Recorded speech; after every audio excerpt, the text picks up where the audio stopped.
Amber Extreme, Saffron, Oak, Lemon. That's what we're looking at in terms of the notes for the brand new fragrance from the house Prada. This is Prada Ocean Le Parfum. Just came out in 2024. Thanks to my good friend Chris for lending me his bottle so I can do a review on it. He's also a YouTuber here on the platform. I'm gonna drop a link to his channel down below in the description box, so definitely make sure to check him out. I'm gonna tell you all about this brand new release in just a little while, so make sure to stay tuned.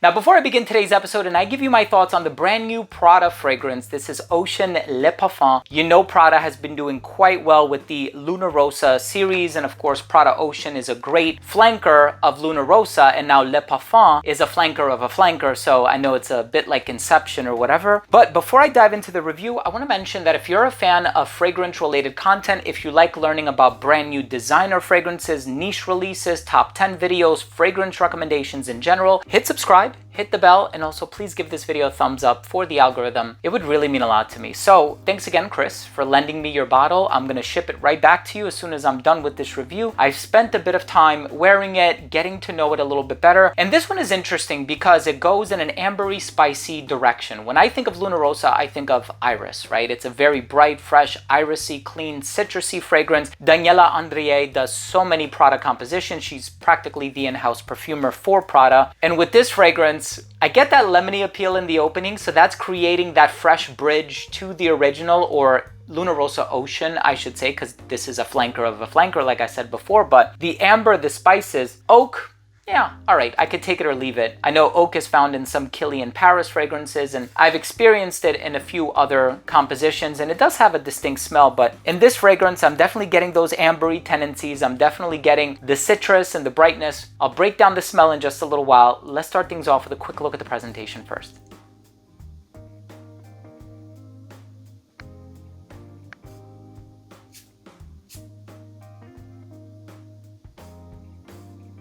So right in the opening of this fragrance, you are going to get this bright, vivid, citrusy introduction. And I say that because, well, if you're familiar with the Luna Rossa line, and I have so many of them, Prada Luna Rossa Original, Carbon, Black, so on and so forth, then you probably already know that these are on the fresher side of things. Once you get into the other collections that Prada has to offer, there's one specifically called Marienbad. That's kind of an animalic, plum, ambery, labdanum fragrance. So yes, Prada does make some darker releases, but as far as their signature line is concerned, a lot of them are going to be on the fresh side of things. No exception here. There are some darker elements in here to kind of offset the freshness, and I think that's great because I think they contribute to a better longevity in the product. I think a lot of fresh ingredients tend to be very volatile, so you're not going to get that longevity that you might be looking for. In this fragrance, on the other hand, I love how bright it is, but I love that there is that saffron element in here that doesn't smell too leathery. And so saffron sometimes, especially in fragrances like Tom Ford's Ombre Leather or Tuscan Leather, it can be a bit leathery. That's not what's happening here. Also, the Amber Extreme. So it is a bit warm and ambery in the dry down,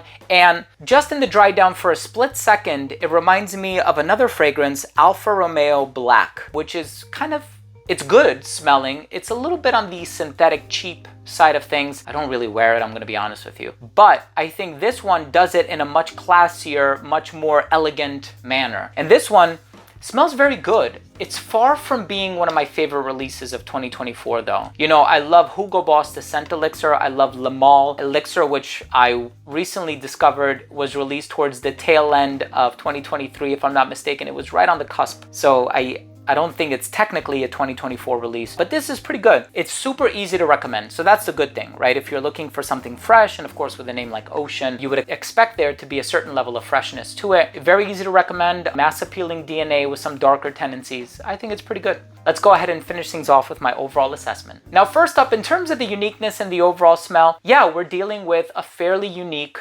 fragrance here. There is this bridge that is created to the old Prada Luna Rossa Ocean, the original, I mean, but I think at the same time, it does take it in a bit of a darker direction on account of the amber and the saffron. So I do like those quirky accents in there. Longevity was about 8 hours on skin. Projection was pretty decent. For the first hour of application, it radiated within an arm's length. It became an elbow's length scent right around hour 6, a skin scent right around hour 7 or 8. Versatility, by traditional standards, it's masculine leaning. You can wear this one dressed up if you prefer. I think it does give off more of a casual vibe. Prada does have some other fragrances that I think might work a little bit better in a formal scenario, and I think this one is great for any time of the year. Maybe not dead of winter, but the other 3 seasons I think would be great. And I think this one is, as far as the presentation is concerned, I like the whole red, blue, black aesthetic to it. My final verdict on this fragrance is, I think it's a decent release. I think it takes the original DNA, darkens it up a little bit, you know, does something different from what you would expect the House of Prada to do, because I think they are all about iris. Prada L'Homme, Prada Infusion, Prada Luna Rossa, everything has iris in it. You know, Prada has this sort of clean, pure aesthetic. Now they're kind of transitioning into a bit of a darker direction as far as their olfactive creations are concerned anyway. But please check this out. It's available in most major department stores, so don't trust me. Go out there, try it for yourself. If you like it, good. If not,